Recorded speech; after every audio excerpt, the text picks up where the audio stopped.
We be live! Serving shaitan with a smile. I'm like never going to get tired of that. We need to. If you should make a T-shirt. We should make a T-shirt of that. You know, just like a nice devil face or something, like smiling his ass off. Trademarked. Yeah, Boom. that's a good idea. Done. Copyrighted. Anybody else wants to take that? We've already got it now. It's too late for you. Also, we have merch. I don't know if y'all know that, but we have some other great T-shirts. Yeah, link in the description. Yeah. Anyways, today we're reviewing an interesting video from Mufti Abu Layth. And this time, unlike every other time, Elliot, or Secular Rarity, has chosen the video. I went down for all of our wonderful viewers. I went down a rabbit hole, and now I am regretting it because my feed is just full of Islamic scholars and dawa and just, so that's a bummer, but we'll get through it. But folks, for those of you who may not be, have stayed with us this whole time, I started to, I wouldn't say accuse exactly, because that sounds strong. I started to suggest that Armin might be picking videos that he thought would specifically rile me up. So I tried to look for one that would do the same. So I'm hoping like a minute or two into this video, I don't know. Mufti Abu Layth might say some really intelligent stuff here. It is very possible that is a possibility. But yeah, I mean, I do want to mention that I would like to invite Mufti Abu Layth. Maybe he could come and talk to me and you on the show. Oh, that would be awesome, honestly. That would be fun. Yes. I'd love that. Yeah. Should we be extra polite today so that he does consider it or not? I don't know. So that's the thing. It's weird because sometimes I feel like when you're extra polite, reviewing something, people don't take you seriously, right? They're like, oh no, whatever, we don't care, whatever, okay. But like when you like go hardcore, sometimes people don't care there, and they're just like, oh, that guy's just not going to listen. So it's like, I don't know that there is like a right way to do. Okay, you go hardcore, I'll go saw. we'll come back on. Okay. By the way, hi Cairo in the live chat, Darko, Atheist, and Damon, FDFG. Yeah, guys. Make sure you like the stream. Make sure you leave a comment after the stream is over so that the stream gets a little, it gets a boost from the algorithm. So don't forget the likes. Thank you for that. Also, just for context, Mufti Abu Layth is an Islamic scholar that a lot of Muslims don't like for him to be called an Islamic scholar because he's a reformist and he has many views that are completely different from mainstream Islamic view. So he is hated by a lot of people within the Muslim community. He even had people attack his house for some of the things that he said. So that's not good. Was intense. Yeah. I bet ex-Muslims you don't have to worry about ex-Muslims ever attacking you. Yeah. In fact, we can take care of it right now. We can just say right here, right now, don't do that. Don't do that. If you're an atheist, if you're an ex-Muslim, like this is how we do this. We criticize it. We make fun of the bad points. We don't even say it. It's not gonna. We don't even need to say it because it's not gonna happen because ex-Muslims and they don't like. I think even Muslims know.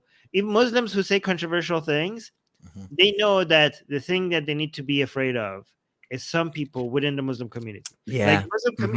Like Muslims who say controversial things, even though they're defending their fellow Muslims, and they're saying things that ex-Muslims disagree with a lot.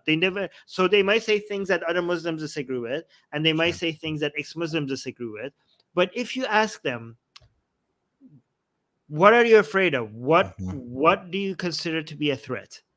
The ex-Muslims who are disagreeing with you or the Muslims? As a Muslim, be honest. Where do you think the threat to your safety will come from? And if they're an honest person, they will tell you. They know. Like would Mufti Abu Layth, being honest with us, would he ever tell us that no matter how much disagreements he has with ex-Muslims, what happened to him, the attack that he had in his house, would he ever imagine that happening to him from ex-Muslims or atheists just because he has disagreement? No, it will never happen. Nope. Yeah. Nope. Yeah. But hey. Yeah, we'll see. Anyways, but however, I would say Mufti Abu Layth is a good person. Okay, I don't like what reformist Muslims stand for. I don't like it at all. I hate, in fact, what they stand for and what they teach. However, most Muslim reformists are good. I've noticed they're decent people. They're good people. Yeah. The problem with their views is that they're trying to give credit to Islam for some of the good views that they have. But in general, these are people who are good enough to not want actual Islamic teachings to be true. So they come up with the dumbest arguments in the world to justify their belief that the Islamic teachings in the Quran or in the Hadith don't actually mean what they say they mean. Because unlike, they say God made man in his image, but it's usually the other way around. People make God in their own image, and Muslim reformists and Christian reformists are often good people, so they make gods that reflect their values. That's how I see it. Yeah, and Anyways, I would just say that the reason that you're gonna, in general, I would agree that Reformed Christians, Reformed Muslims, Reformed Jews, like those tend to be people that are good people, and I think it's because they're stepping away from their faith and getting closer to secular humanism. That's my thoughts. Exactly. Exactly. But anyways, this video that you picked, did you see any reformist stuff there, or was it just?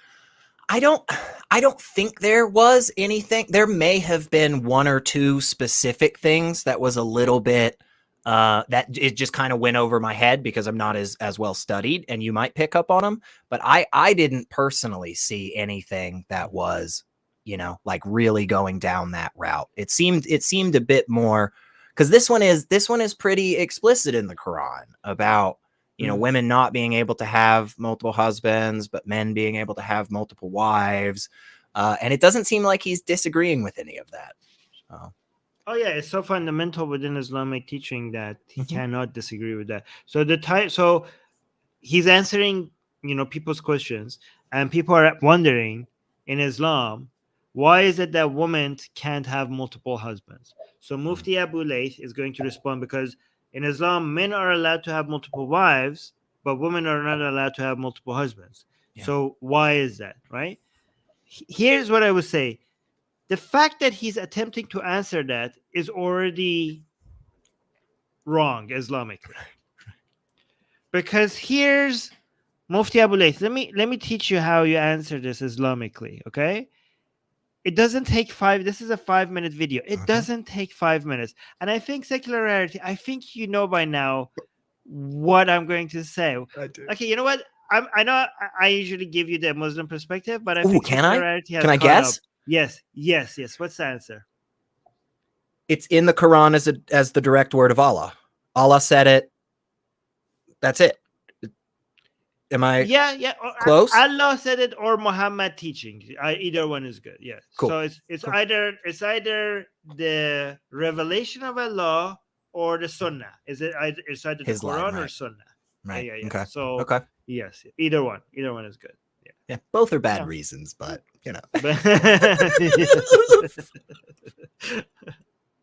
So yeah, that's, you don't need to. It's the way. It is basically the answer is it's the way. It's Islamic. It's Islam. Okay, this is God. God, it's God's way. It's God's way for you. You don't have to question it. Okay, but let's see what he actually says.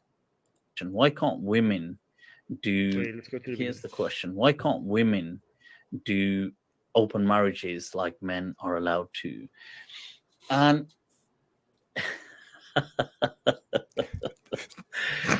you see, this. I forgot Yeah, he looks uncomfortable. He looks kind of uncomfortable right there. Like he has to take a moment to be like, okay, what things can I definitely not say? What things can I definitely not say? But yeah. I think it's more of a laughter, like, "Ooh, we're talking about sex now." I think. Oh, That's you think he's just he's feeling a little hot under the collar already? I think it's like, yeah, I think that's the kind of laughter. This is a fascinating question, because it's one of those things you're not allowed to say, because the day and age is becoming. But honest, like, look at if. Wait, what are you talking about? You're not allowed to say because of the day and age that is becoming.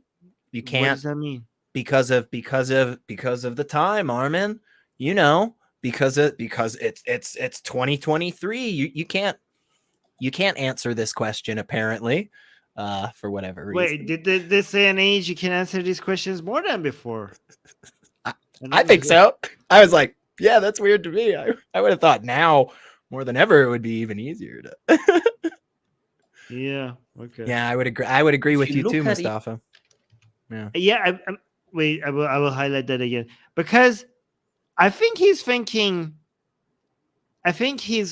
I'm guessing here. This is completely a guess. It could be completely wrong, right? But in this day and age, there are certain questions that, like, people say you can't answer. That is mostly about LGBT and trans stuff, right?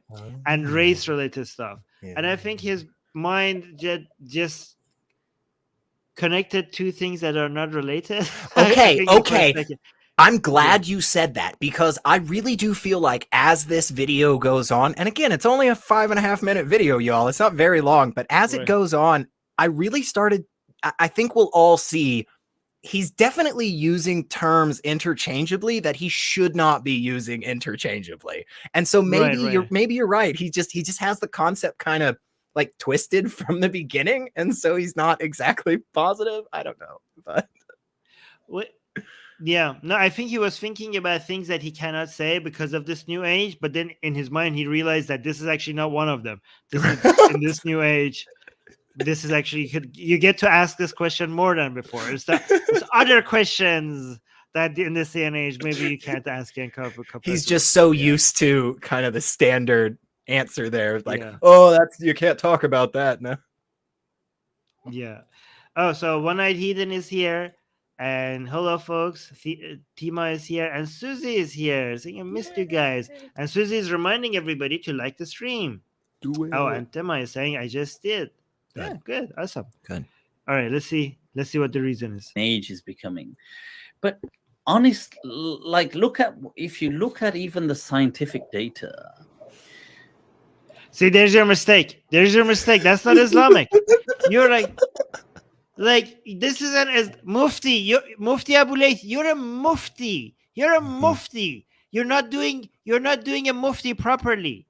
Why are you saying, if you look at scientific data, you're supposed to answer Islamically? The question is, why can't women have multiple husbands Islamically? Like, does a person even have to mention Islamically? They're asking a Mufti on an Islamic channel. This is why a lot of Muslims are upset with you, Mufti Abu Layth. You're like, if you look at scientific data, why? You have the Hadith, you have the Sirah, you have the Quran. Why are you looking at scientific data? Aren't you supposed to be, like, referring to Islam? Anyways. And what happened to all the science in the Quran, Armin? I hear that all the time. I hear that there's so much great science in the Quran. Why not just go use that? Not anymore. That's completely. Apparently, Muslims are giving up on the idea. I did hear Ali Dawah say that. That he doesn't agree with that anymore. That's awesome. It's just so funny. You're Mufti. Yes, exactly. Exactly. Right. Across, if you look at even the scientific data, across species, don't just pick any species. Across species, no, female species are monogamous. You're oh my God, no. What? I know. See, I just want to say, we are what, 36 seconds in, you guys. My prediction is true. I feel great about this. What, Armin, why is that upsetting to you? Why are you're looking confused right now with the thing he just said about species and, like, females being monogamous? What are your thoughts here? First of all, there are species that don't even have sexes.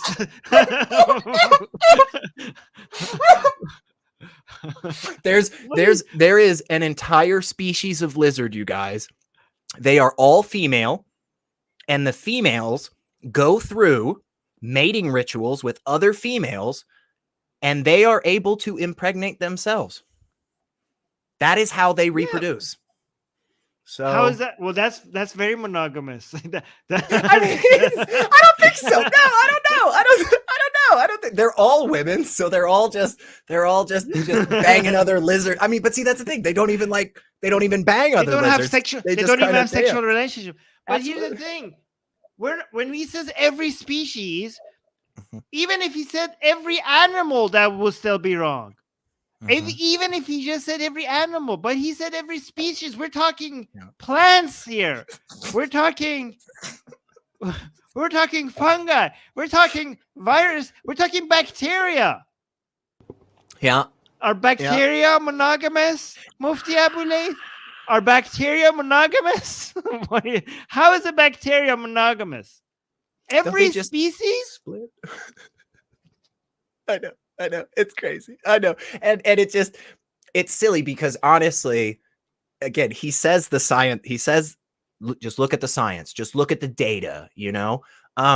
Is anybody out there in the live chat aware of like any meta-analysis of monogamy amongst non-human species? Like, is anybody aware of this? I think he's talking about mammals.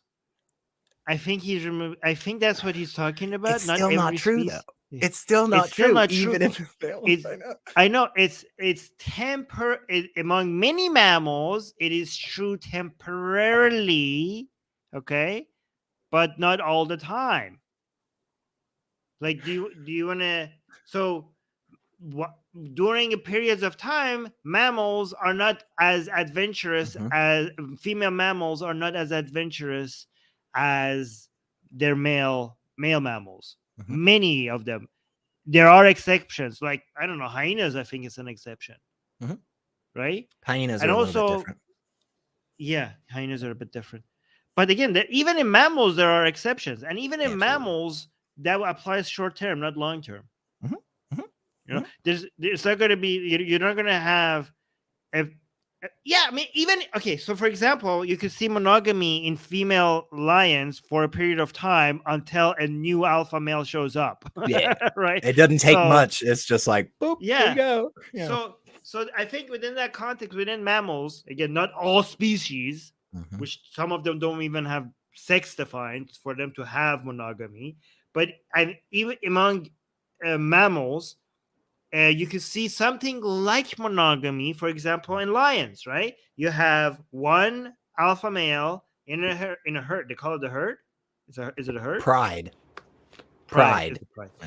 In a pride, and then you have multiple females. So you're like, oh, look, each female is only with one male, okay? But give it time.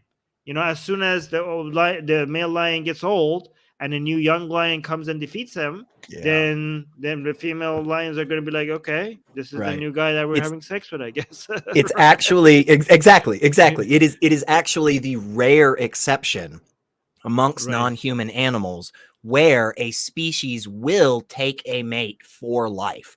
That is actually the uncommon thing. Like a lot of even have any of it? Penguins, I'm pretty sure. For life or for one period for one journey. I could be wrong. I thought they stayed together basically until one of them just died, and then they were like, "Wow, okay, like maybe I'll find." But I know there are a handful of species that really do that, but again, that really is the exception. That really is the rarity amongst animals. It just is, and. I gotta say this because I think it's a little silly, but I gotta say this. I don't think monogamy should be used for non-human animals. I feel like monogamy is something that's like a consensual thing that you like talk about and you set out like rules and stuff. Like I really feel like that it's just not the right term, you know? An appeal to nature. You're like coming up with human-made human-made like understandings or agreements, and you're like, oh, let's look at the animal kingdom to see if this is a good idea. Like, well, no, that's not a good idea. The vole, I apologize. The vole is one. The prairie vole. It's like a little tiny mouse-looking thing. Mm-hmm. They bang the same mate their whole life. I just literally went to Google and just typed in monogamous animals. So, and most penguin species are monogamous, but not all. Okay. Yeah, I'm asking, why are you using Google? Like, I don't know, man. I don't have to log into Google. We have ChatGPT. Like, that's so, like, that's so 2000, early 2023. I apologize to our future AI overlords. I would never do you wrong by using Google instead of you. It was a one-time mistake. I promise. I will repent. We got a super chat. Yeah. Mustafa is saying, fun fact: female bonobos, like humans, make loud sounds during sex to invite more males to take turns, thus ensuring a pregnancy to result. Okay, so is that true? It very well could be. Yeah, it very well could be. There are a handful of species, and we'll touch back on this in the future, Mustafa. Okay, when we get to the end of this video, you'll see why I said this. We'll touch back on this in a bit, but yeah, there are a handful. Again, there are a handful of species out there that the female basically just tries to get impregnated by every single one of the males that they can, because they have a higher chance of getting pregnant in that sense, because you've just basically got more sperm inside you. Like, that makes sense. I mean, but yeah, it's let me see if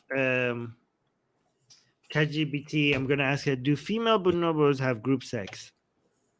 Is that a good question? Yes. I was gonna say, I'm pretty sure like gibbons and bonobos like get down, like they get freaky. We've seen some dirty stuff from them, which I'm not kink shaming them, believe me. Like, chimps, do your thing. But yeah, there's some animals out there that okay. So not only bonobos have group sex with men, but their male counterparts, they also have female to female sexual activity as well. Okay, so ChatGPT is saying, while the term group sex might not accurately reflect the nature of these interactions as understood in human terms, it's true that bonobos' sexual activity often occurs within the group context and not just between pairs. Okay. I really like the idea. I really like the idea of like 6 bonobos going at it, and then just one of them looking up and being like, "Did somebody bring chips? Who was supposed to bring the snacks, you guys? We planned this for like 3 weeks. How do we not?" Screw it. Wait, so Mufti Abu Layth, this is what happens when you try to appeal to nature, okay? You don't get the results that you want, because if you're trying to use nature as a way to justify your backwards religious standards, we have group sex now in nature. What are you going to do? Okay? We have girl on girl, boy on boy, group sex, everybody free for all. Everybody just grabs some things and just rubs it or sucks on it. Mm-hmm. So that's what nature is teaching us. Do you want to appeal to nature now? Should we use nature as a role model for us to go? Is that what you want? Because that's what we get. That's what we get. Okay? Yeah. Okay. So let's continue. Female species are monogamous. Now, that doesn't mean that they wouldn't mind. It doesn't mean they wouldn't mind. You see, often you see women saying, "Oh no." So she's saying female humans, they wouldn't mind having sex with more people, but he's trying to say that sometimes they think about it sometimes. You know, every now and then. Yeah. So let's see what Now, that doesn't mean that they wouldn't mind. It doesn't mean they wouldn't mind. You see, often you see women saying, "Oh no, we're polygamous," but I genuinely still don't believe it. Okay, women are telling you that they're polygamous, and you genuinely don't believe it. They're telling you what they are, but you're deciding like, no, you're wrong. I'm deciding for you. I know I've just met you and I have no idea who you are. And you're telling me that you're polygamous, but I have decided that I know more about you than you know about yourself. Yeah, I'm just gonna disagree. yeah. Yeah. And I mean, yeah, anyway, it's weird. I don't know.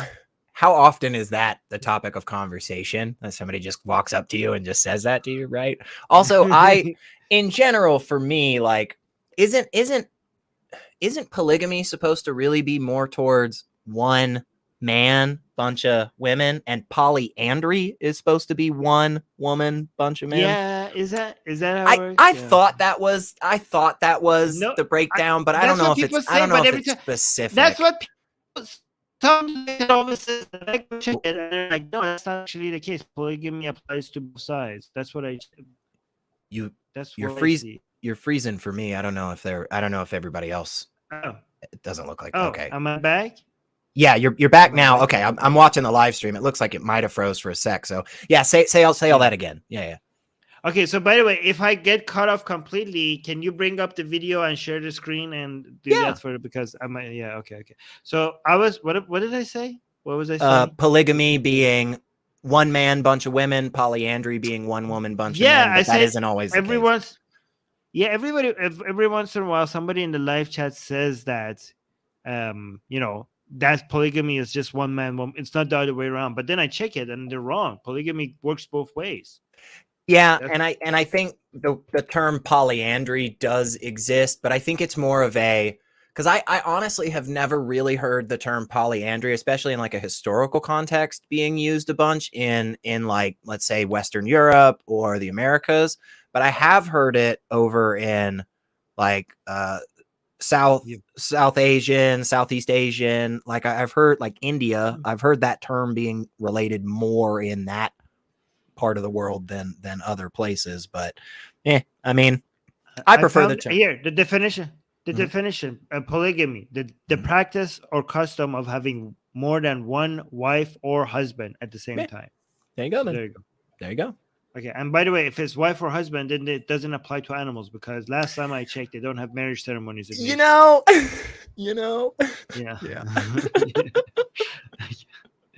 All right, let's go. But maybe there's other definitions. I don't know. Yeah.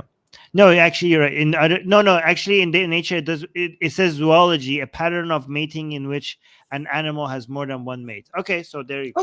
Okay. So there is a specific. All right. We'll take that. We're not gonna criticize him when he's correct. We'll correct ourselves here. Yes. So, but he's got more to say. So, yes, I don't believe that women are polygamous. That they may be, because of the culture, are thinking, or they may be sold the idea that sure, like I wouldn't mind. Like let's say, for example, they have a husband and they feel that, oh, Salman Khan or Brad Pitt is a handsome actor. I wouldn't mind sleeping with him. Let's say from a fantasy perspective, and they're thinking that defines polygamy. It doesn't. That's not what polygamy is, because that's just a fantasy. Oh, and that's. What do you think? Oh, I think that's nonsensical, and I think one of the reasons that that's nonsensical is because So I'm polyamorous, and some people take the label of non-monogamous, which just means you're not in that one person thing with the agreement, right? But polygamy very much seems to be something that requires that marriage aspect of it, right? And so I think this is where we start to see him kind of muddying the waters between some concepts, and it feels to me like what he is kind of even saying there is that the idea of a single woman having multiple partners, right? Not sex partners, but just multiple individuals that they are committed to. Like that is something that he seems to believe is just not a thing for women. And I think he's muddying the waters between the concept of polyamory and polygamy. I mean, if you are a woman who has multiple male partners, Mhm. then you're polygamous. No, disagree. No.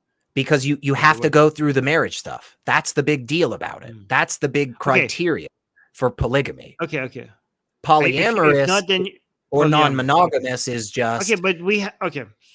So so he's talking about it as if it's a mindset, Mhm.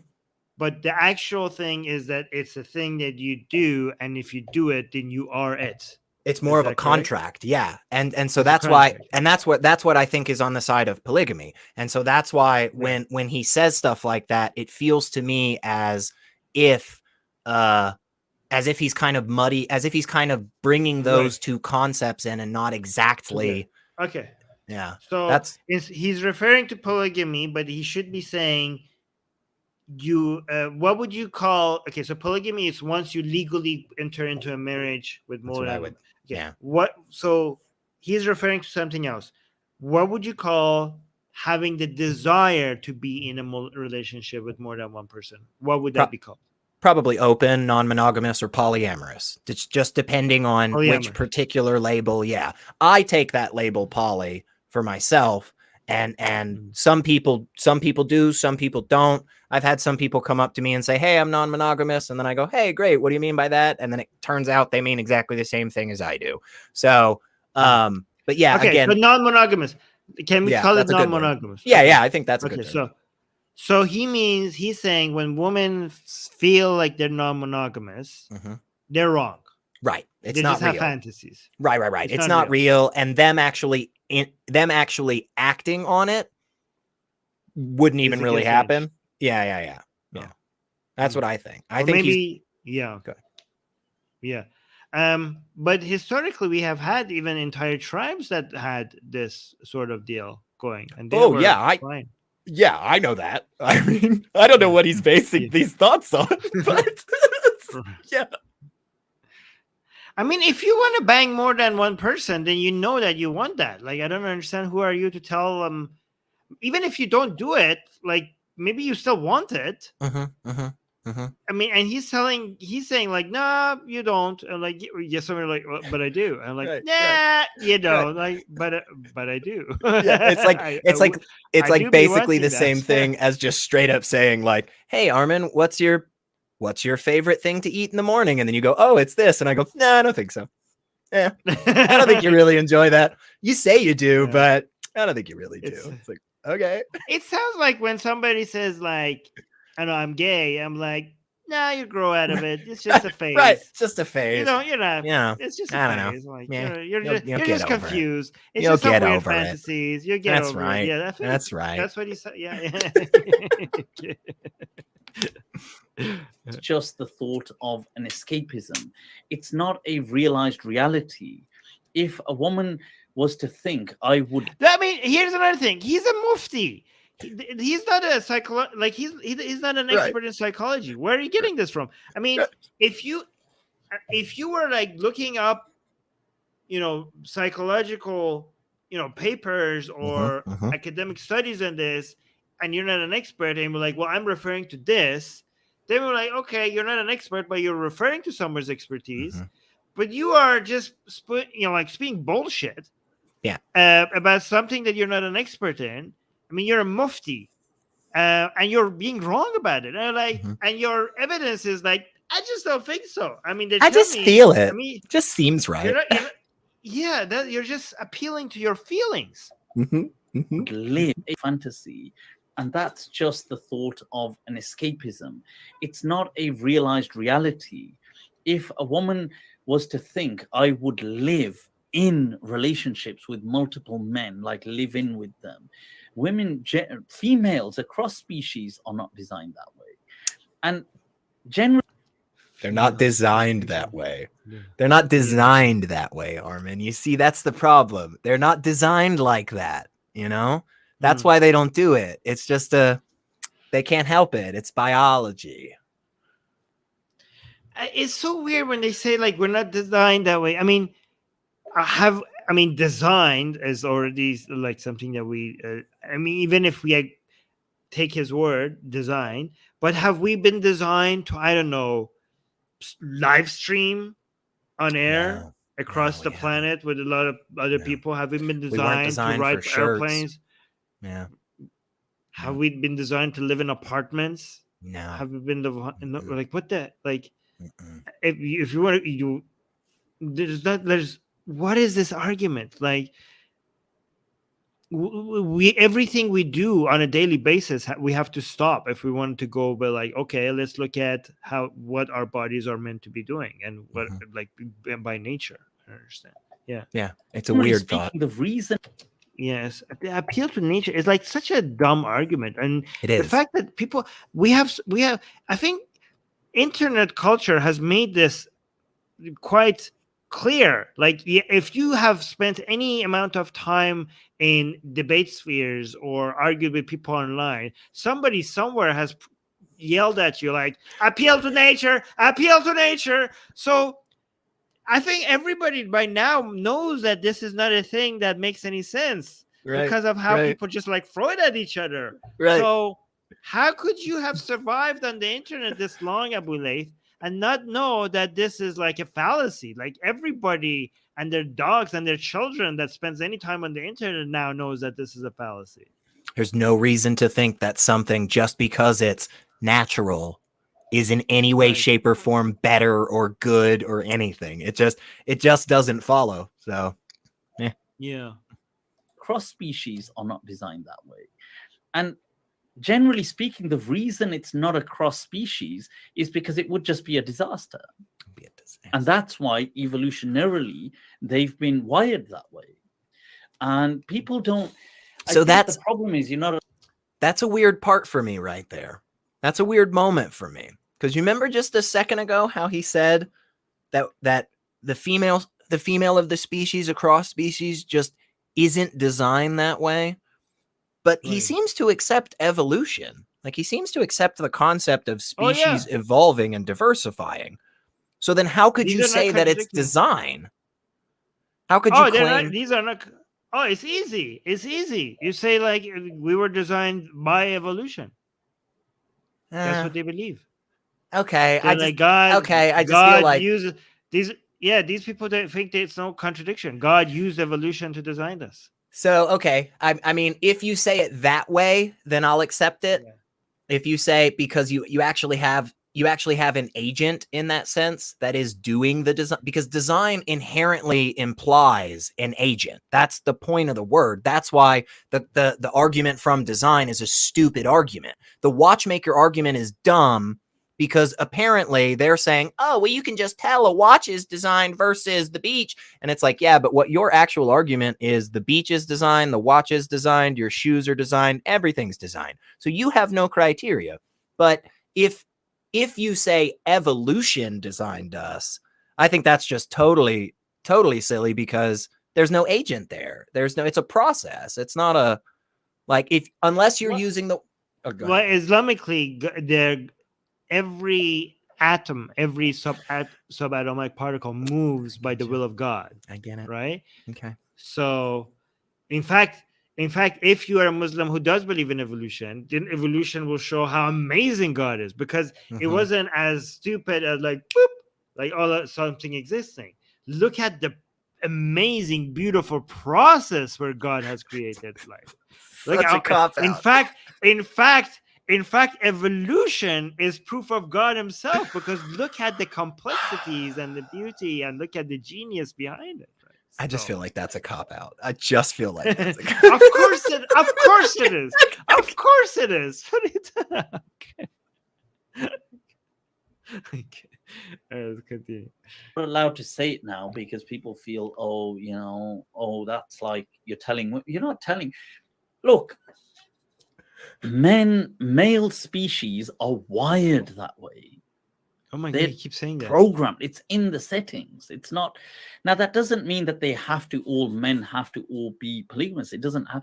Okay, they all are polygamous. So again, he's talking about mammals. He's talking about mammals. Has to be. And not like all species. He's talking about mammals. And what he is trying to refer to is the fact that in most mammals, again, not all mammals, it makes more sense for the male to be more adventurous. Okay, and I don't know if he explains this or not. The reason is that for reproduction, the male in mammals, again, not in birds, spends a lot less energy and a lot more less resources and risks a lot less for reproduction than the female. Because every time the female has to reproduce, there's a lot of stuff that it is involved in that. You have to get pregnant, you have to share your food, you have to risk infection, your body tears apart from inside out, inside in the middle of a forest, not in the hospital. That's not good. So there's you could get attacked, you know, you're slower, so your enemies could, you know, it's easier for you to get killed.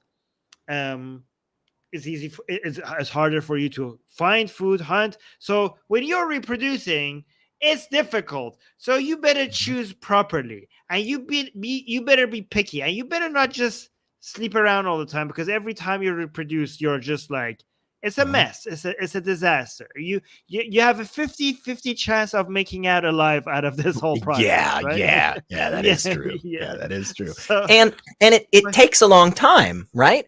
For a lot of species, it just takes a while. Like the amount of time it takes for a baby elephant to be born, y'all, is stupid. It's like, wow, that's a long time to be walking around with an elephant inside you. So in that process, while that single individual female of a species is pregnant, let's say 9 months, let's say 20 months, whatever, right? The male is not burdened in that same way. And so, of course, it can go out and find other mates in that process. Yes. But again, it's like he's ascribing to these animals. Like one sheep is just like walking around a farm and is like, that's a good looking, you know, sheep over there. I'm going to go get that girl. And then just like turns around to another one and another one. Like, that's not the way that animals are thinking about this.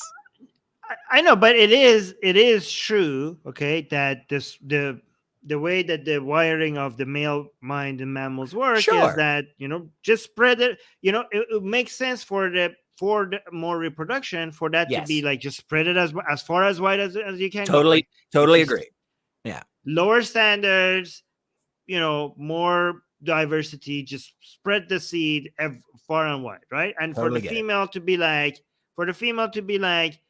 I'm gonna be more picky about this, and so it makes sense, right? Yeah. However, it's not absolute, okay? Because if you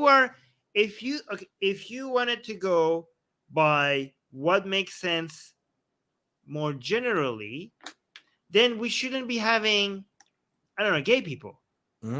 Because there are averages. You can say this on average makes more sense, but it doesn't make any sense.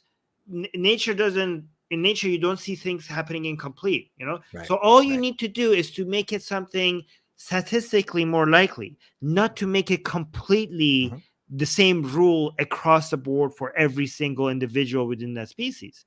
You are going to have many exceptions, right? You are going and that those exceptions make sense, and they have their own utility for you to have exceptions, right?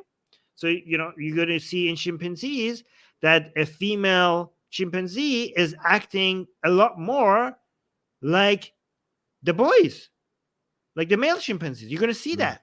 You're going to see a female chimpanzee that acts very much and hangs out with the male ones as well, right? So she's an exception. You know, she's different. And it makes sense to have this diversity. So if we have that diversity, then maybe in general, like in human animals, you're going to see, maybe on average, less women would be interested in polygamous relationships. Sure. Less women. If you do want to appeal to nature, evolutionary, it makes sense for us to have less women. But is it going to be all women?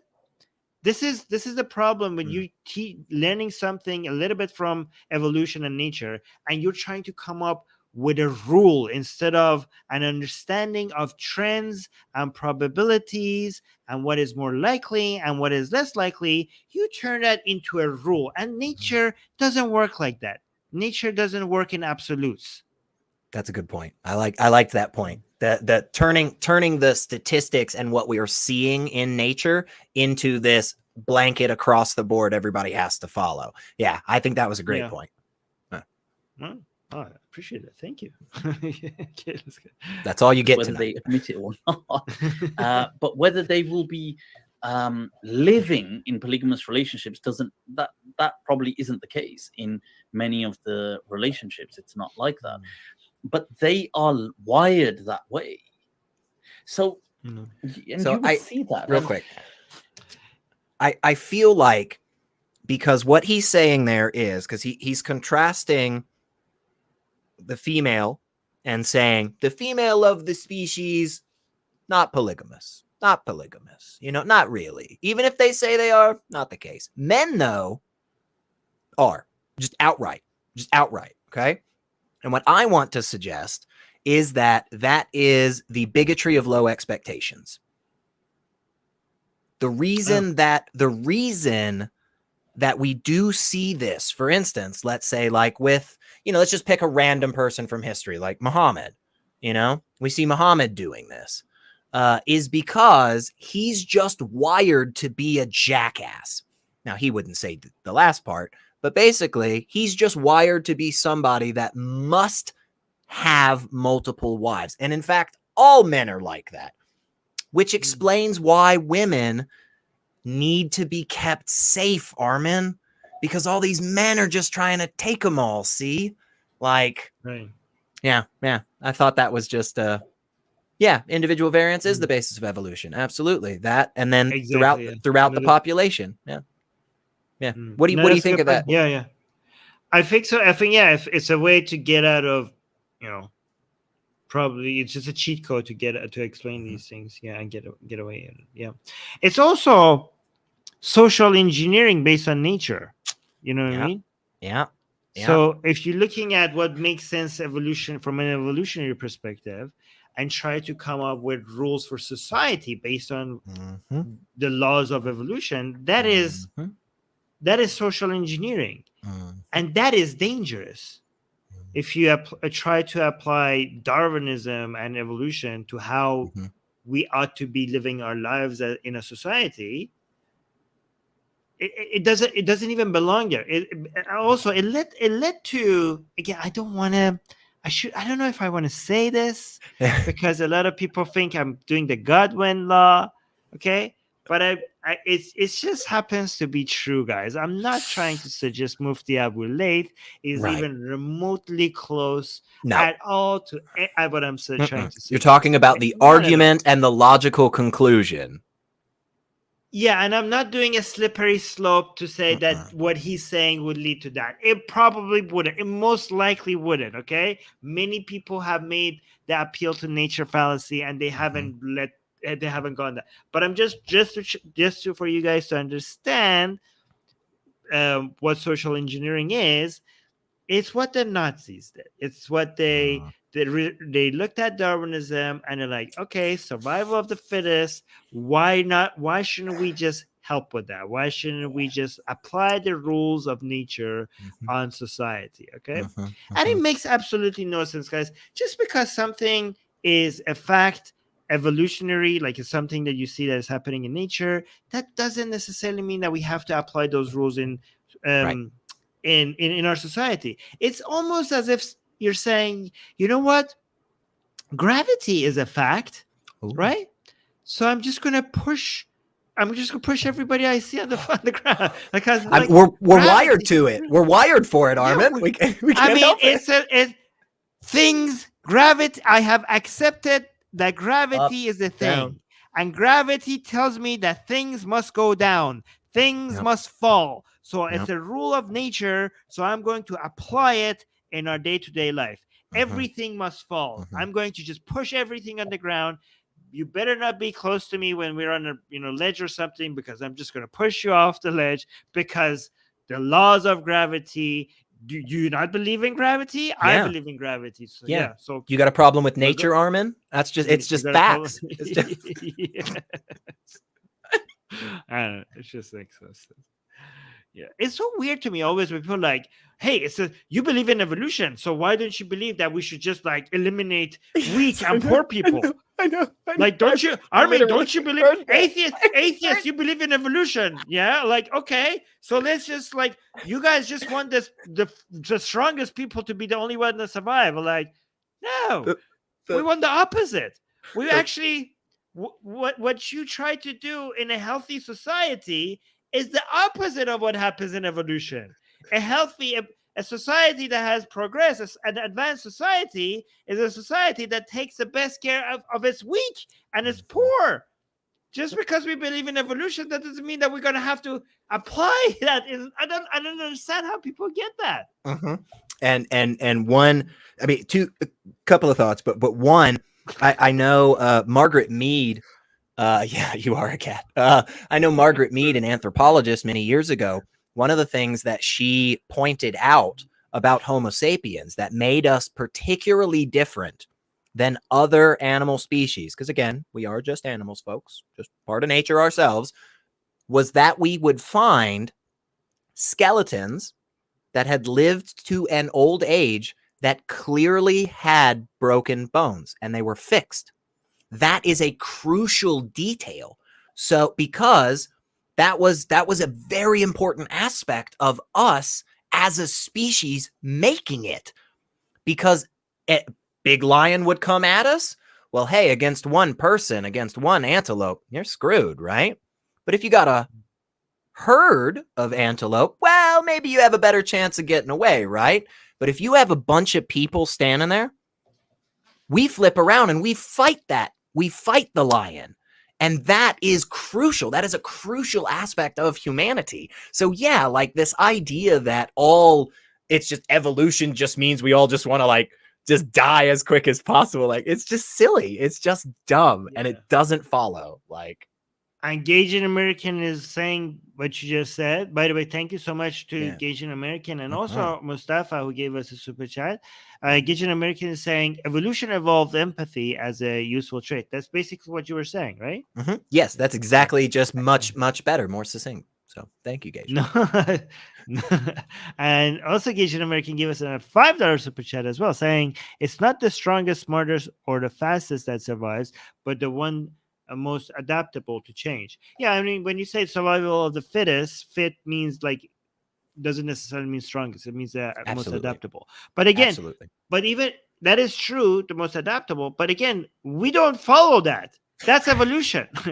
We don't have to. We're like nothing in the rules of the science of evolution says that we have to help it. Right. I don't know why a lot of religious people think that, but when you believe in evolution, that means that you have to help it succeed. Right. No. Or like you have no choice, in the matter. Like it's just like, oh no, evolution and nature wants me to do this thing. It's like, I don't know, man. We could like give you glasses if your eyes are messed up. We do this all the time. It's like, oh man, evolution makes it difficult for me to live here when it's so cold. Build a building. Holy crap, you guys. Now we have houses. Like doesn't follow along with evolution. Like, come on. No, you know what? I imagine somebody who thinks like that, right? And imagine if, I don't know, like they're in a jungle and they're being followed by a bear or something, like in a forest or something, and you just show up in a car and the bear is like catching up to them and they're like running, trying to find, and you're like, come, I'll help you, like grab your hand, I'll get you in. You're like, no, I am too slow, I have to die because evolution, the bear is catching up on me, and evolutionary, this is me being eliminated from the gene pool because I cannot outrun the bear. So let evolution do its thing. Why are you helping me? All right, man. See you right now. I'm out. Like, fine. Yeah. When you put it like that, it just Yeah. clearly makes it silly. It's just like, oh my gosh, that just. All right, let's continue. It's the several times I've got into these discussions with people, and they'll say, "Well, no, that's not true. Women think like that as well." You think, well, no, they don't. Well, that's a great argument. I was like, this is his entire argument. It was like, well, they do. I was like, no, they don't. Like, is this? I don't know. Is this going to be the entirety of how he argues? Like, because that's how it's been so far. Like, I think he I don't adds think so. slightly something No. more, but I don't think it's much more than just basically saying, nuh-uh, nuh-uh, no, you didn't, nuh-uh, like, which, Because if this is the standard, I don't know if it's gonna get any better. I forgot if it's gonna get any better. But because I can disprove the entirety of Islam if you want, if that's the standard right now. It's right. Yeah, like, you think Muhammad. there's yeah, go ahead, you go. Muhammad went to the heavens and came back. Right? He split the moon. Nuh-uh. Up. Well, got me there. It's just- I mean, I don't think so. That's good. Allah's real, Armin. I don't think so. I'm not feeling it. People are saying he does this all the time. Like, okay, Oh my so God. real solid argument. Yeah. I tell you as a fact, they don't. I don't. Oh, that's how. Maybe I tell you as a fact. As a fact. Yeah, I mean, we better hear some actual arguments here. Huh? no, they don't. I tell you as a fact, they don't. I my don't. God. Maybe you might get the odd some person as an, but we can only speak by averages. By general. Wait, you just shat on everything he said so far. Yes, I know. Exactly. Exactly. This is what always cracks me up in these moments, right? Because and it seems to be a lot of this comes from the religious, right? And they say, oh no, everything, all the time, everywhere. I mean, except for these cases over here, but all the time. And it's like, but you just proved yourself wrong. You get that, right? Yeah.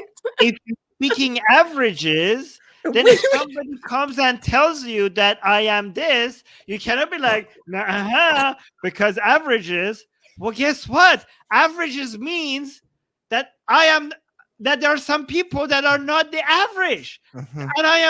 And I'm telling you that I'm one of them. And you're like, I don't think so, because the average is not that. It's like somebody comes and says, like, I am 6 feet tall. Mm-mm. You're like, oh, no, I checked the average. That's not It's the less. average.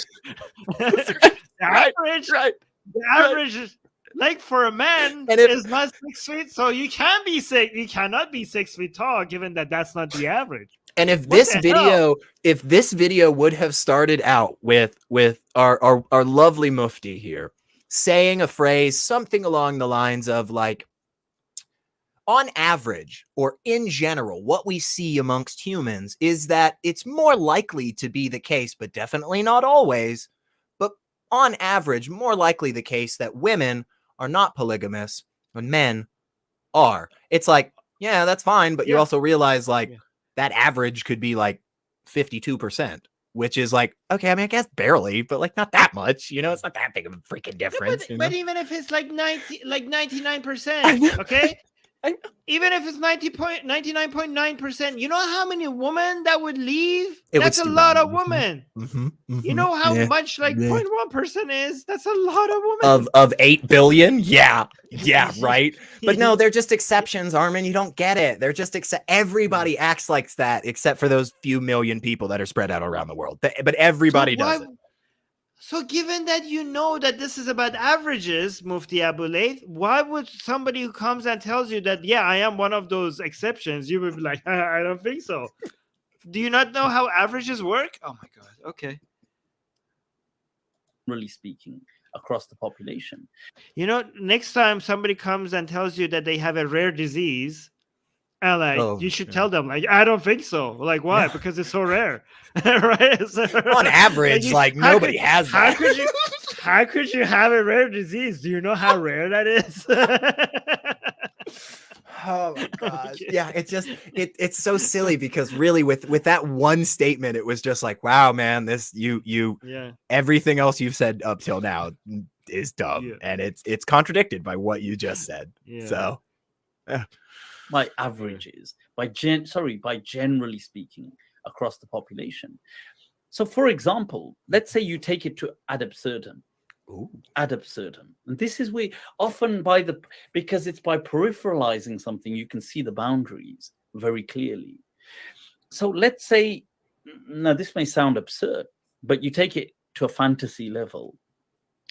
Now, let's say a man was to be given this kind of hypothetical option that he was to be submerged in the amidst 100 women sexually. Submerge. pause. I know, One pause man real quick. This is strange to me because of the phrasing that he uses, and I'm not positive why he chose this. Like, for instance, he did say real quickly that he was going to take the argument ad absurdum, which means you push the argument as far as you can into the most ridiculous scenario to see how the concept holds. And then he let us know that what he says next might be a bit absurd, Armin. And I was like, well, yeah, I got that. I figured that. Man. Yeah. That's how it works. That's how it works. Yeah, that's how it works. Yeah. But then, yeah, he says if you take as a hypothetical, just a fun little thought experiment. If you take one man and you submerge him in 100 women, and when the first time I heard him say that, I had to replay it because I was like, what would that even be? Would that just be like a bunch of women like standing in a group and like a guy just like laying on the ground in the like middle of it? No, it would be a container. It would be Okay. like a when I think of I submerged, think it would be very. I think of, it would be very uncomfortable. I'm assuming. Oh yeah, yeah. I don't think it would be sexy at all. I think you would be like, I'm gonna die now. you would get very hot very quick. You would need oxygen. Yeah, I think. Yeah, I think you might suffocate and die. Yeah, might not work out super well. But the way when he said submerged, the image that came to my mind is like, I thought somebody will be deep in the middle of that screaming for help. I'm like, we're dying here. Somebody come and pull me out of here. That's what's exactly. Like it's so many people, it becomes a sea of people, and they're just like, no. Yeah, submerged in 100 women might seem sexy if you don't think about it. You don't think about it. Exactly. Oh my god. I mean, how could you even if it's sexy to be like surrounded with women, okay? There's a certain number that it's not going to make any. It doesn't make any after There's that. 5 layers you can't of even people. reach that. Yeah, because once you have, hey. I mean, if like if you're surrounded with like I don't know, like let's say 10 women. If you add like number 11, you're not even going to notice number 11. And you know, Be like Abigail? No, you're not. What was I'm sorry. Can you hang on? What was your name? Yeah. Wouldn't be worthwhile. Wouldn't be as entertaining as you know. That's the thing about fantasies, though, right? With this stuff, it's like you have this thought in your head, but you don't really think about it because you don't really want to. You just go like, man, that'd be great. 100 pretty ladies around me, woo! And then it's like, well, yeah, but it doesn't. How would you walk anywhere? Like, how would you go anywhere? How do you what car do you take them in? You know, like. Okay, let's see where he takes this. To be submerged in that as a hypothesis. To most men, heterosexual men, that would be, and even if they weren't heterosexual and it was running in correlation with their example, I think they would still agree with the hypothesis. But in this example with heterosexual men, they would see that as an absolute fantasy. Absolute fantasy. And women would see that if it was the opposite. One woman was to be submerged amidst 100 men. Most women would see that as utterly, bizarrely disgusting and abominable. I met a girl one time that her fantasy was to be put in a cage and have hundreds of men around her, and not being and be so wanting her, but not being able to reach her. So I've talked to women who had fantasies like that. Yes. Yeah. Yes. Yeah. And that again is if he were to say, Yeah. on average, right? Yeah, he said most. To be fair, he said most. Okay, cool. Then I'll give him that, because okay, I think more oftentimes than not, if you asked a bunch of women and you said, "Hey, would you want to be in like one confined space with 100 men, and there may be like some hanky panky going on?" No. Yeah, it takes a lot of effort, that's for sure. I mean, right? I mean, 100. I think both sides, if they spent a little bit of time thinking about That's it, exactly I what think both sides would not want 100. I Absolutely. think, like, if And you I actually think- experience what it's like, maybe you would be like, oh my god, 2, 3, 4. After like a certain number, you're like, okay, like this is not Yes. helping anymore, right? Absolutely. So- And again, like this entire time, he really is painting men in this ridiculous light of just trying to say, well, like, yeah, of course, every guy out there just wants to have sex with every woman he comes across. And it's like, no, I know a bunch of guys that their entire lives, they have always been a one woman kind of dude. And that's just their thing, man. They're just like, Right. I got one lady, that's my lady. I don't think about others. I don't care. But obviously there are women out there who are like, yeah, like 10 guys, like bring it on. This is great, you know? Like, yeah. And but here's the thing. Our understanding of how many women, so it's true perhaps that on an average men would like these sort of things more, okay? sure. But the difference might be bigger than what we think. So there might be a difference, but it might not be that big of a difference because of what one-eyed heathen is saying. One-eyed heathen is saying, I mean, if a woman with the fantasy of being serviced by many men was in a culture or in a relationship that would punish her for expressing it, she's likely be slow to express it, right? So Yeah, that's a good point. because we expect men to have this attitude and women not to have this attitude, women who have these kinds of desires are much less likely to express it. Also because the shame culture is a lot stronger with women than it is with men. So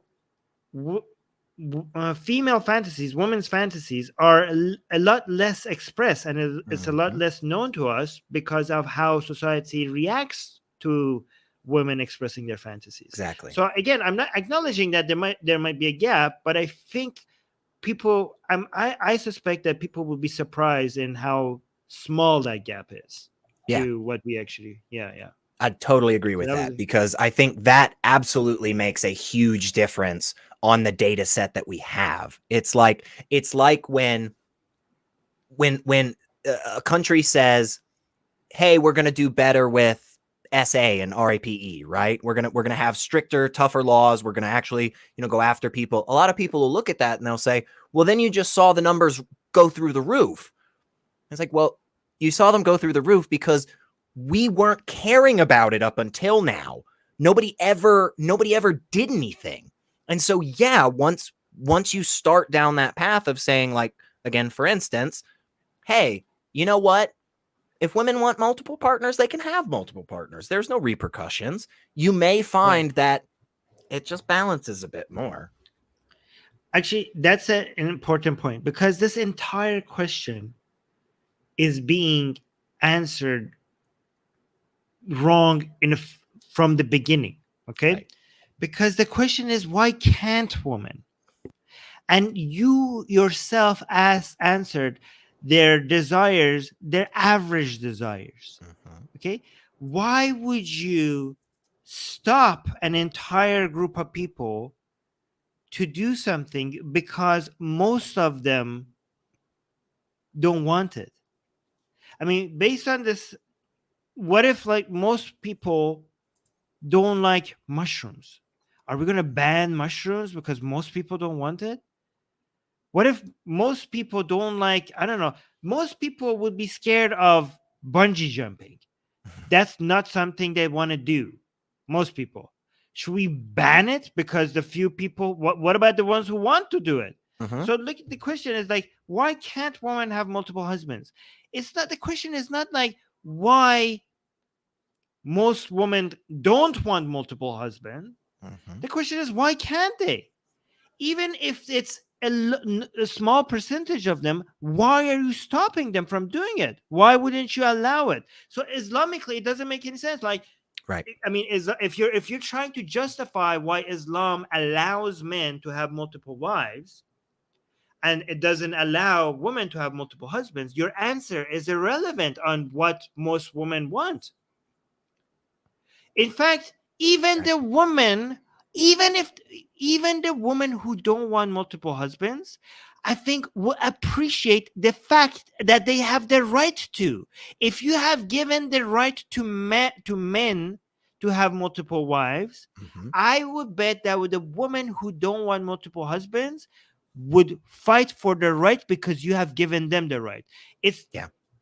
You can give somebody the right to do something, and then they are the ones who make the decision to not choose it, to not use the right.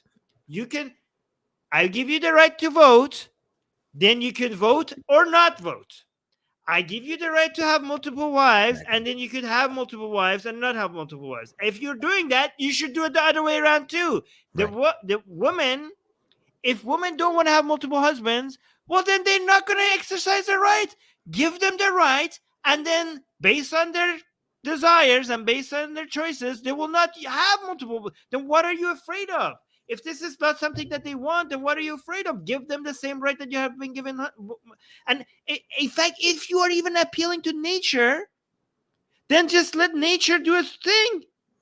If that's your argument, which is a dumb argument, but if that, then why you wouldn't have a problem? Most men will act according to their nature and use the right to have multiple wives, and women will act according to the nature and not use the right. Right. And the exceptions will be the exceptions. Right. If what he's saying is all correct, that's how it would work out once it's allowed. And I think what you said was a really good segue into this, which Susanna is saying, Atheist Republic, I know lots of people who are in non-monogamous relationships, but basically only ever engage with their main partner because they don't have the capacity for more.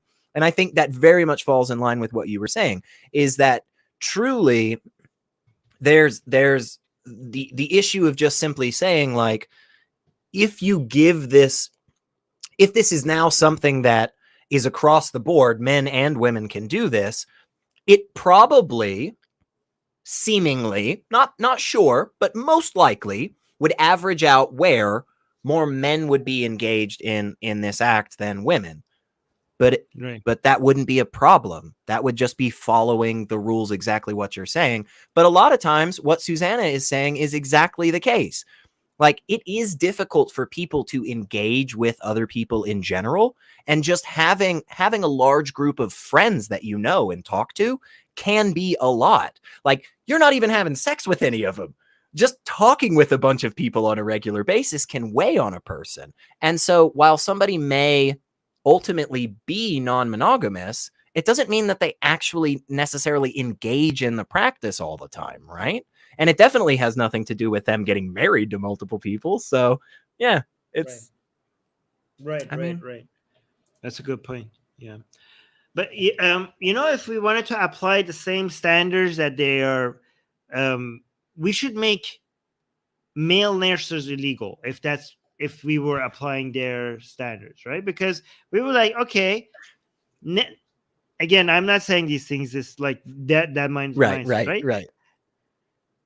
Given that in nature, mammals, it's the female sex that is more nurturing and caring, and we have seen that reflected in society where women are tended to be nurses more than men, right?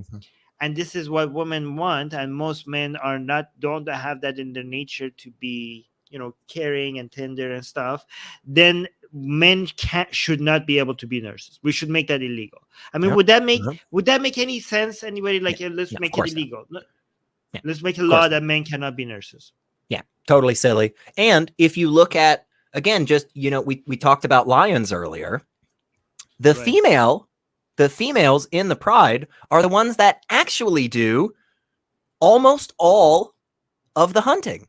So you see, Armin, it's nature that women are the providers for the family, and see, that is why all of the female humans out there need to go out and provide for their husband and their child with jobs and getting, you know, food and security. I mean, would you want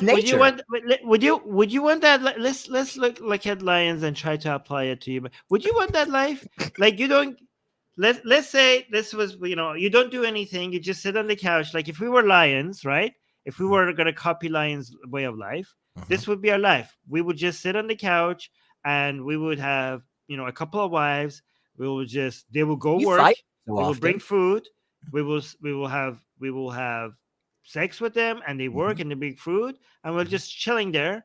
So that sounds good, but after a few years, a young man might come to our home and kill us, or basically guaranteed to happen. Actually, yeah.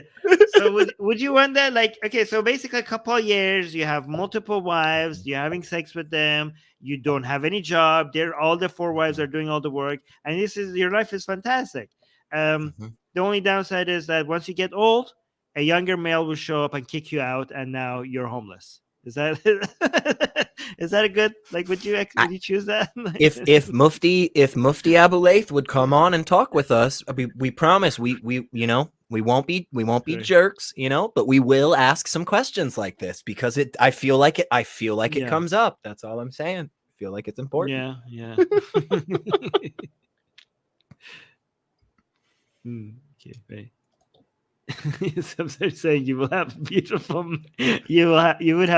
manes as well. Okay.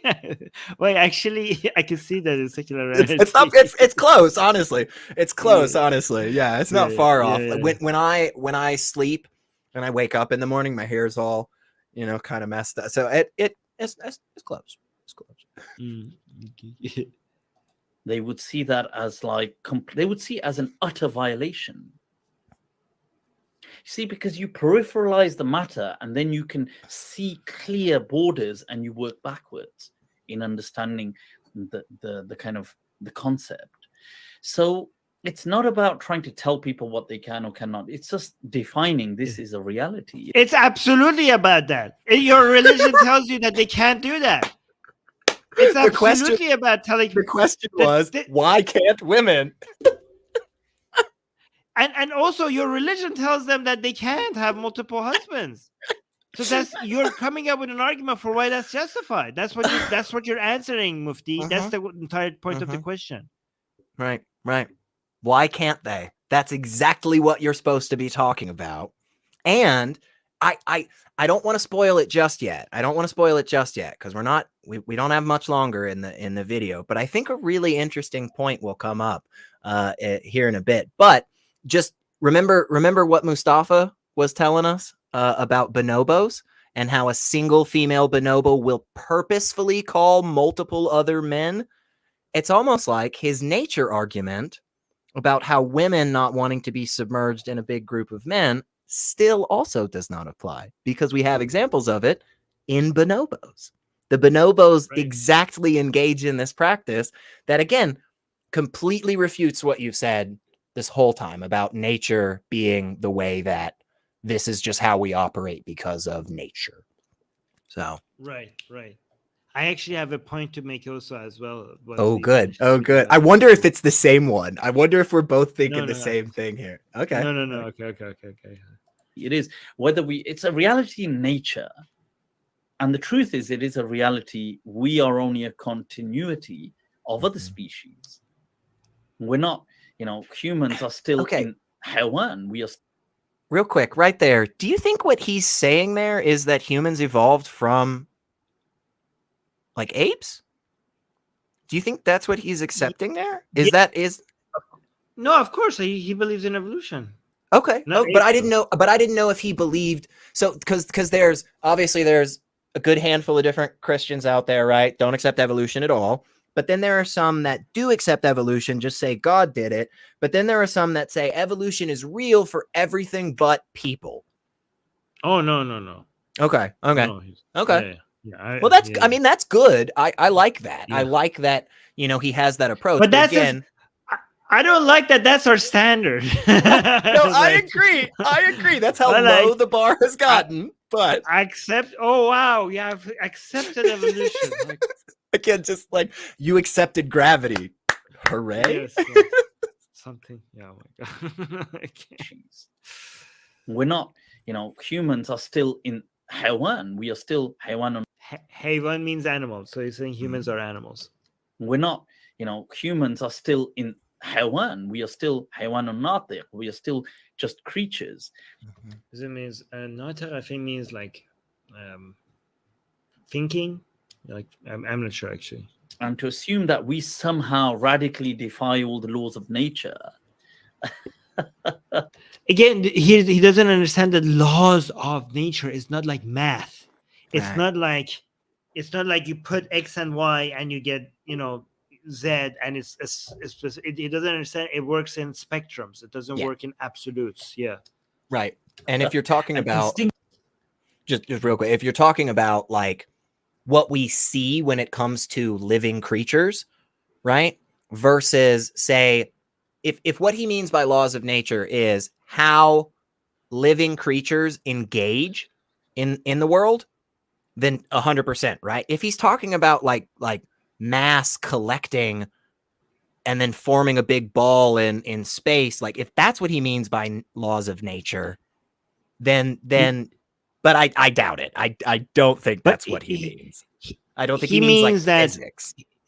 He means if you look at animal behavior, that Right. should also apply to us. Right. I Which agree. is I think that's where he's nonsense, taking. which Yeah. is absolute nonsense, because even if you put humans aside, if you go look at the structure of how lions operate with each other, it's completely different from cheetahs.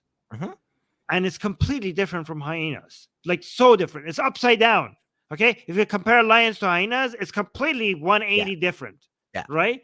So there doesn't seem to be a set rule. They were like, oh, look, animals live like that, so these should be our standards as well. Like, they don't even agree with each other, right? Right. Like even with an apes, you go compare bonobos to chimpanzees. Are like, okay, these societies completely completely different. Silverbacks. So even though they're so, and even though they're so close, Yeah. so how are you saying like humans with such complex minds and tribes and societies, like, oh, even though chimpanzees and bonobos are so different, you're gonna look at us and compare us to goddamn lions where we're so far away from each other? Like, what are you talking about? This is just a fun fact because we're in the vein of it. Do you know that slugs have both sex organs, and oftentimes how it works out is the first slug to shoot the other slug with their sperm dart, the other slug just becomes a female for a bit and gets pregnant. Like, it's amazing. It's so cool. Like, but also at the same time, it's like, well, is that what you want, Mufti? Like, is that what you're asking for with humans? Because honestly, like, I'm not necessarily saying that's bad or anything. I'm just saying, like, you realize that completely shakes your paradigm there, bro. Right? You got two. Wait, Go ahead. so you wanted to? How does that? Are you asking Mufti Abu Layth that if I shoot my sperm on you, you're now my wife? Is that how it works? Is that what I'm you're saying? Right. Yeah. It with slugs, No. it seems to work more in that vein. If we did that with people, this would be a different world, and I'm not sure our Mufti friend here would be in favor of that. Yeah. So. Yeah. But I'm a man. Too bad you're pregnant now. Not anymore. Like, Not anymore.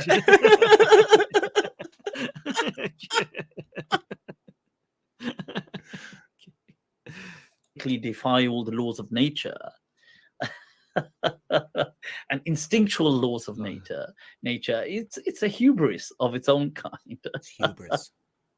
We think we're so cool. But yeah, so that's it's so funny how so I mean, he's supposed to be less of a conservative, but he still has that conservative tendency to go look at nature and write the laws for human society within nature. That's like such a because for a lot of conservatives in the modern age, the laws of nature has become, the same as saying God's command.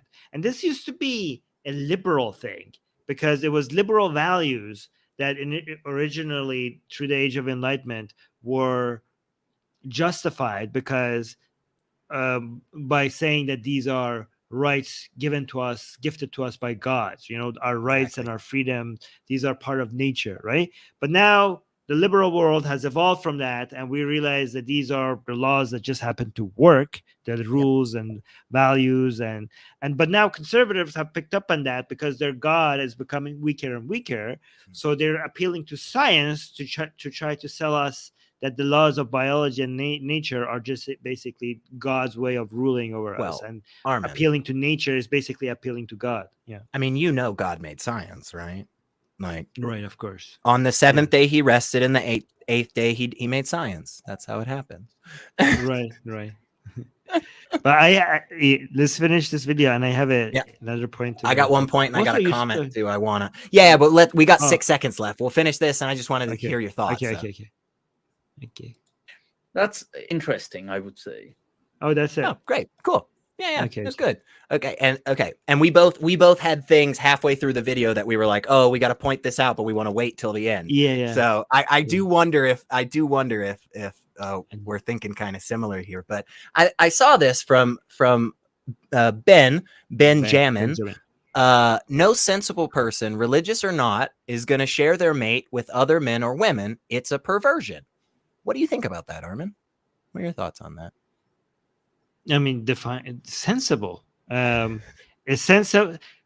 sensible means things that Benjamin doesn't approves of. That's how he's defining sensible. What about sharing your mate with another sharing? By the way, you're right. Actually, you're putting I think I know what you're highlighting. Sharing their mate is very much like as if you own your mate, as if you're like as if they're not their own. I would agree. Thinking, independent adult individual that gets to decide for themselves. Sharing, I would agree.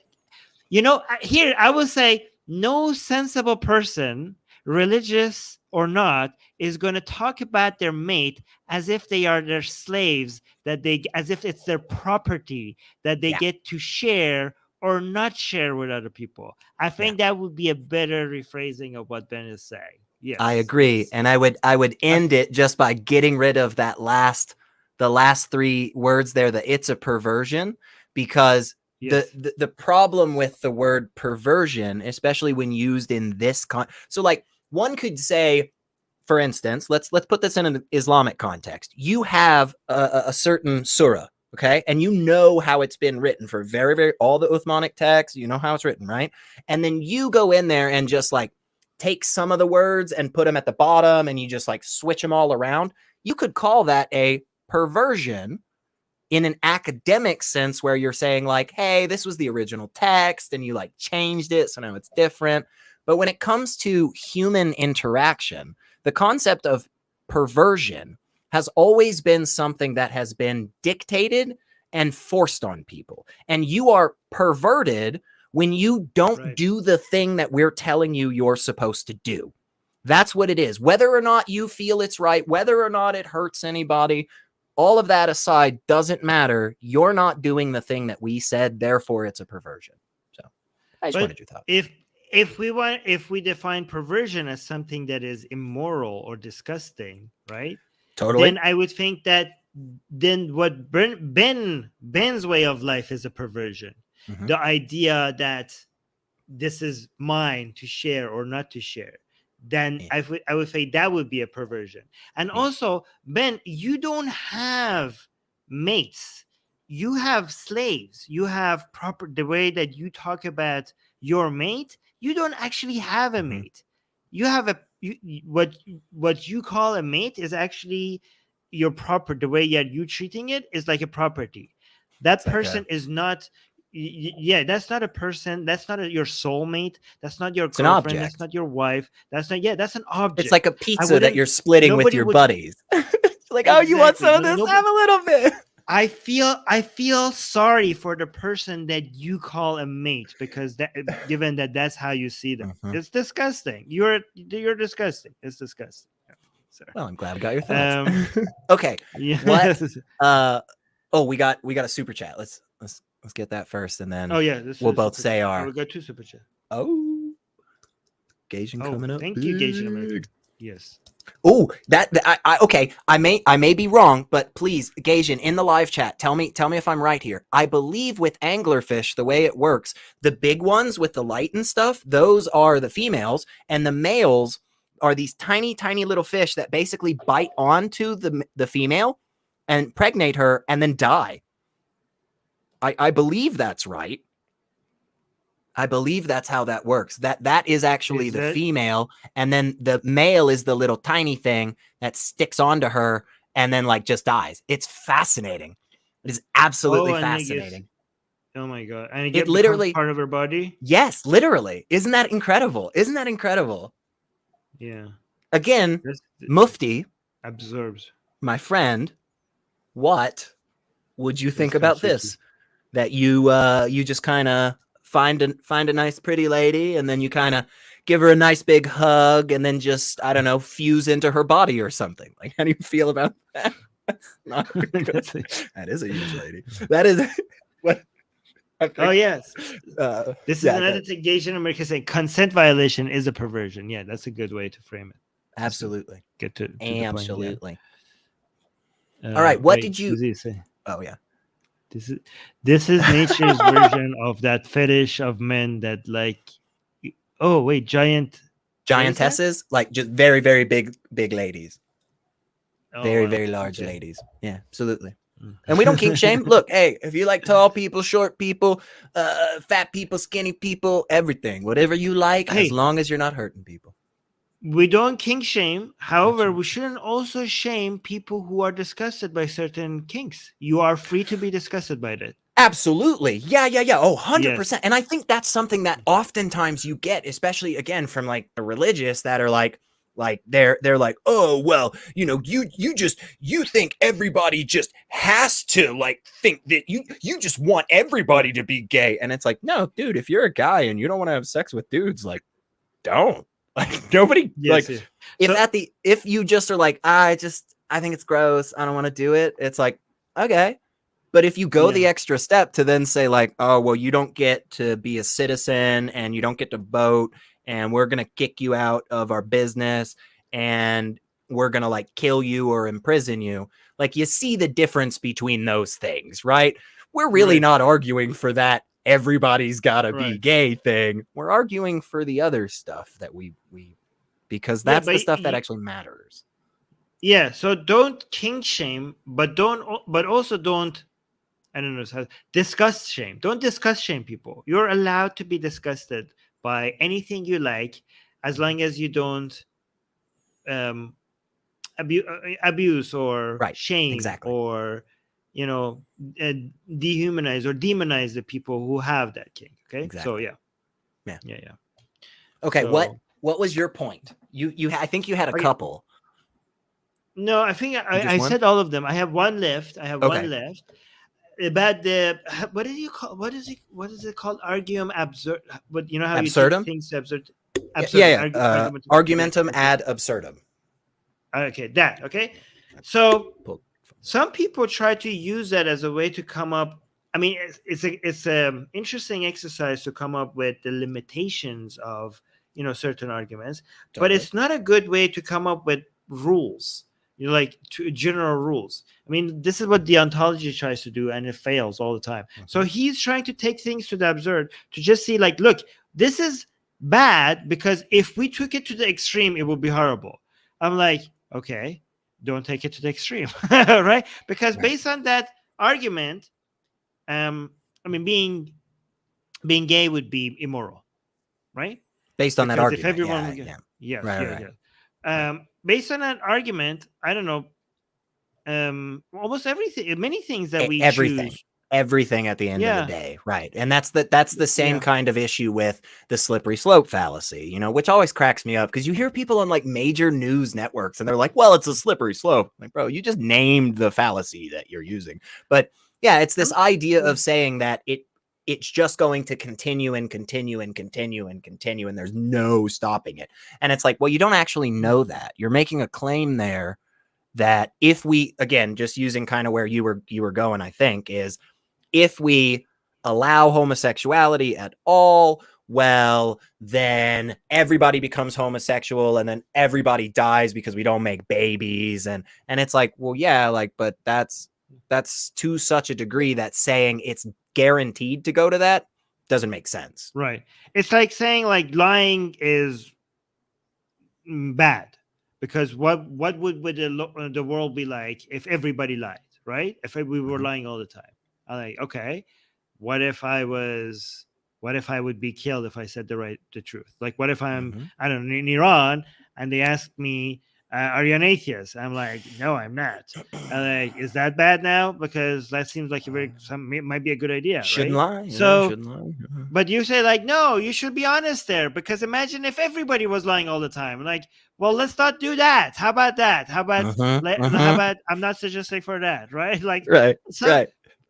A lot of this is what a lot of religious people say. Like, they're like, oh, like, this is bad because imagine if everybody did that. Like, well, we don't have to imagine that because that's not going to happen, right? So, yeah. So that's Okay. I just want to address how the flaw within his arguments. Oh, totally. And again, I think it's a great point. So my point that I didn't want to spoil till the end, because I wanted to see if anybody picked up on it, and I may have missed it in the live chat. So if somebody did get it, please tell me. Armin, can you name the surah and ayah, all of the specific references that he mentioned for his argument? Oh, that's a very good point, actually. Didn't I think say it was once. Once did he reference the Quran. Or the hadith. Or the hadith. Right, not once. Didn't reference at all. I found that particularly striking. I found that so interesting that not once did he make any reference to any of this. And there absolutely is verses out there that talk about this, that explain from an Islamic standard. Right? I think this will be mostly in the hadith. Okay. Than the Quran. Are they called verses in the hadiths, or what do you call the little verses? Yeah. It's verses just hadith specifically for the Quran. Yeah, it's hadith. Interesting. It's hadith. I have a hadith. They say I have a hadith for that. They don't say I have a Yes, Susie is agreeing with you. That's a very good point. Yeah, exactly. I'm glad you said that. Like no reference. Like, how are you even a mufti? Mufti Abu Layth, I'm a more mufti than you are. I refer to that. Like, how is that? How you're not muftiing correctly? Why would people come to you as a mufti anyways if you're not even going to use Islamic sources? I really love that line. You're not muftiing correctly. I really like that. Yeah, because it's true. It's just true though. Like, and again, like that was something for me that was so striking, was that the entire time that he's giving this explanation, not once did he point back to the sources. Not once. Right. He vaguely referenced science in a bunch of different ways. Never pulls anything up there, but I wasn't expecting that. I was at least expecting some Arabic to come out from memorization.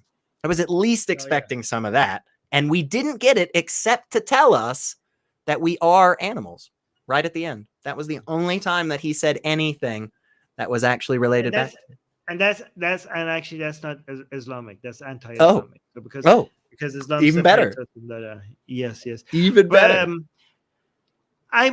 Here's the thing. That might be by design, because the point of a reformist is to not really talk about Islam much, like some reformers says, right? But have the Islamic label, and they say things that are not much relevant to Islam, or just give an Islamic spin to things that are not Islamic.